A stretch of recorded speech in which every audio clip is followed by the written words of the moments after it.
নমস্কার বন্ধুরা, welcome to চৈতিস kitchen. আমার আজকের রেসিপি লাউয়ের কোপ্তা কারি। লাউয়ের এই অসাধারণ রেসিপিটি যদি একবার খান তাহলে বারবার খেতে মন চাইবে। তো চলুন এখন আমি রান্নাটি শুরু করি। প্রথম থেকে শেষ পর্যন্ত দেখতে থাকুন।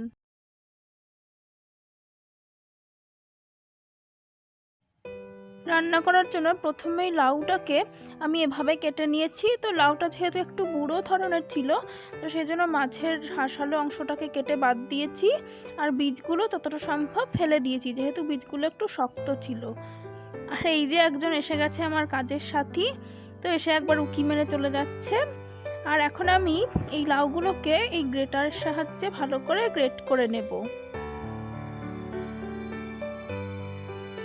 লাউগুলো গ্রেট করতে করতে বাকি যে শক্ত বীজগুলো আছে সেগুলো উঠে আসবে, তো সেগুলোকে আমি তুলে বাদ দিয়ে দেবো, কারণ বীজগুলো খুবই শক্ত হয়ে গেছে। আর যদি কচি লাউ হয় তাহলে বীজগুলো বাদ দেওয়ার কোনো প্রয়োজন নেই। তো দেখুন আমার অলমোস্ট সমস্ত লাউটাই কুড়ানো হয়ে গেছে, আর এই একটাই বাকি রয়েছে, তো এটাকেও আমি ভালো করে কুড়িয়ে নিচ্ছি।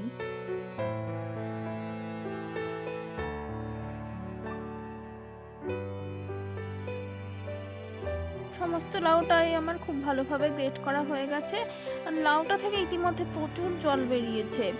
আর লাউয়ের বীজগুলোকে আমি তুলে তুলে এখানে জড়ো করে রেখেছি, তো এগুলোকে ফেলে দেবো, এগুলো দেবার কোনো প্রয়োজন নেই।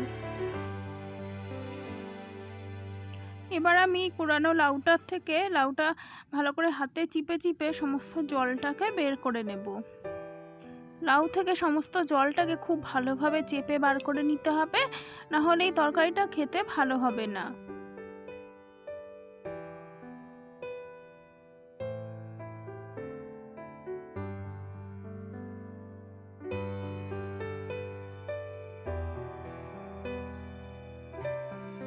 তো দেখুন আমার সমস্ত লাউটা থেকে চেপে জল বার করা হয়ে গেছে। আর জলটা আমি আলাদা করে রেখে দিয়েছি, এটা ফেলে দিইনি, পরে আমি জলটা রান্নায় ব্যবহার করব, তাহলে তরকারিটা খেতে আরো সুস্বাদু হবে। এবার আমি কোপ্তাগুলোকে গড়ে নেব। তো কোপ্তাগুলো গড়ে নেওয়ার জন্য দিয়ে দিচ্ছি 4 চামচ মতন বেসন। আপনারা আপনাদের প্রয়োজন মতন বেসন নেবেন, যতটা লাউ তার প্রয়োজন মতো ততটাই বেসন নেবেন। আর দিয়ে দিচ্ছি পরিমাণ মতন একটু হলুদ, আর দিয়ে দিচ্ছি কালো জিরে,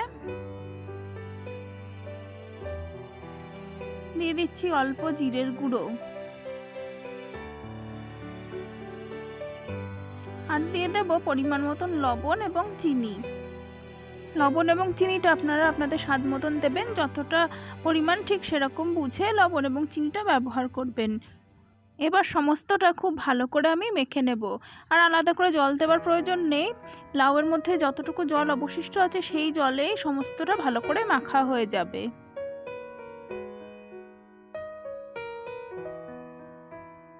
লাউটা বেশ ভালোভাবে বেসনের সাথে মাখা হয়ে গেছে, দেখুন কতটা টাইট হয়েছে, কোনো জল বেরোয়নি।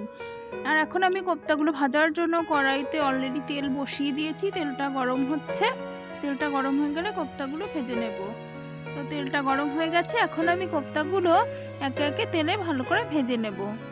কোপ্তাগুলো খুব ভালো করে লাল করে এপিট ওপিট করে ভেজে নিতে হবে, না হলে যেহেতু লাউ ও নরম জিনিস আর বেসনও অনেক সময় ঝোলে দিলে পরে গলে যায় কোপ্তা বা বড়া যাই হোক না কেন, তো সেই জন্য খুব ভালো করে ভেজে নিলে একটু শক্ত হয়ে যাবে, তো সেগুলোর পরে ভেঙে যাওয়ার চান্স থাকে না।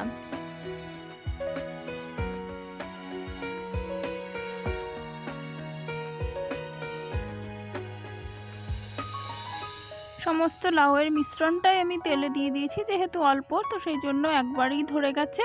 তো এখন আমি খুব ভালো করে এপিট ওপিট লাল করে ভেজে নিচ্ছি।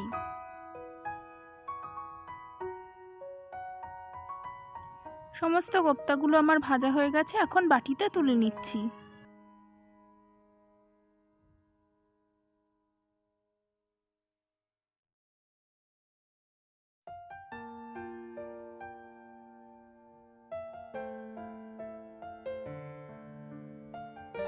আর কড়াইতে বেশ অনেকটাই তেল রয়েছে, এতটা তেল আমার দরকার নেই, তো সেই জন্য আমি কিছুটা তেল বাটিতে কমিয়ে নিচ্ছি। তেলটা কমিয়ে তারপরে রান্নায় ফিরে আসছি।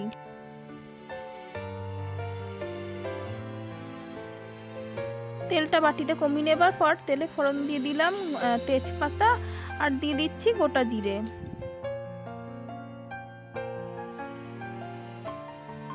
আর দিয়ে দিচ্ছি কিছুটা পরিমাণ হিং। হিঙের গন্ধটা যে কোনো কোপ্তা কারিতে খুব ভালো লাগে। তো এবার ফোড়নটা আমি কয়েক সেকেন্ড নেড়ে নেব। তো ফোড়নটা আমার রেডি হয়ে গেছে। এখন দিয়ে দিচ্ছি কেটে রাখা আলু। আলুটা খুব ভালো করে লাল করে ভেজে নেব।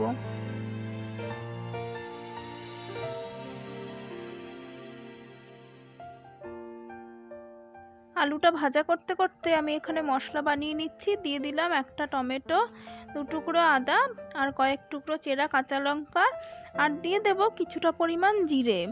সমস্তটা অল্প একটু জল দিয়ে ভালো করে পেস্ট করে নেব। আলুটা ভাজা হয়ে যাবার পর এখন মশলার মিশ্রণটা দিয়ে দিচ্ছি। মিশ্রণটা আলুর সাথে একটু ভালো করে মিশিয়ে কিছুক্ষণ নেড়েচেড়ে নেব। মশলাটা কষানোর সময় দিয়ে দিচ্ছি পরিমাণ মতন হলুদ, দিয়ে দিচ্ছি 1 চামচ কাশ্মীরি লঙ্কার গুঁড়ো, দিয়ে দিচ্ছি পরিমাণ মতন লবণ এবং চিনি দিয়ে দিচ্ছি পরিমাণ মতন। লবণ চিনিটা অবশ্যই আপনাদের স্বাদ মতন ব্যবহার করবেন। এবার সমস্ত মশলাটা অল্প একটু জলের সাথে খুব ভালো করে কষিয়ে নেব যতক্ষণ না মশলা থেকে তেল ছেড়ে আসে।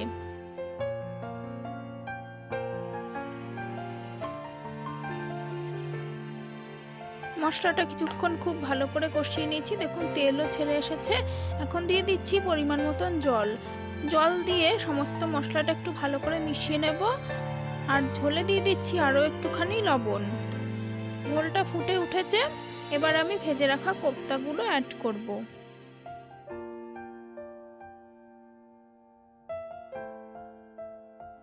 ভেজে রাখা কোপ্তাগুলো আমি একটু পরে অ্যাড করছি, তার কারণ হয়তো আগে দিলে পরে গলে যেতে পারে, যেহেতু বেসন দিয়ে ভাজা আর লাউ যেহেতু নরম সবজি, তো সেজন্য আমি এগুলো পরে দিচ্ছি। কোপ্তাগুলো দিয়ে বেশিক্ষণ ফোটানোর কোনো দরকার নেই।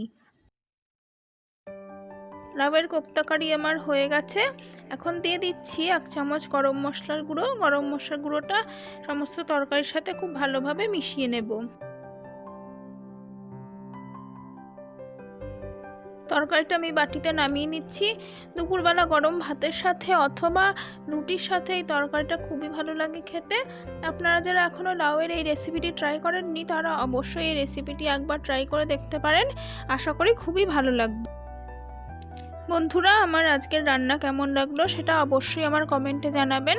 আর ভিডিওটা ভালো লাগলে অবশ্যই ভিডিওটিতে লাইক দেবেন, কমেন্ট করবেন আর আমার চ্যানেলটিকে সাবস্ক্রাইব করে পাশে থাকবেন। ধন্যবাদ বন্ধুরা।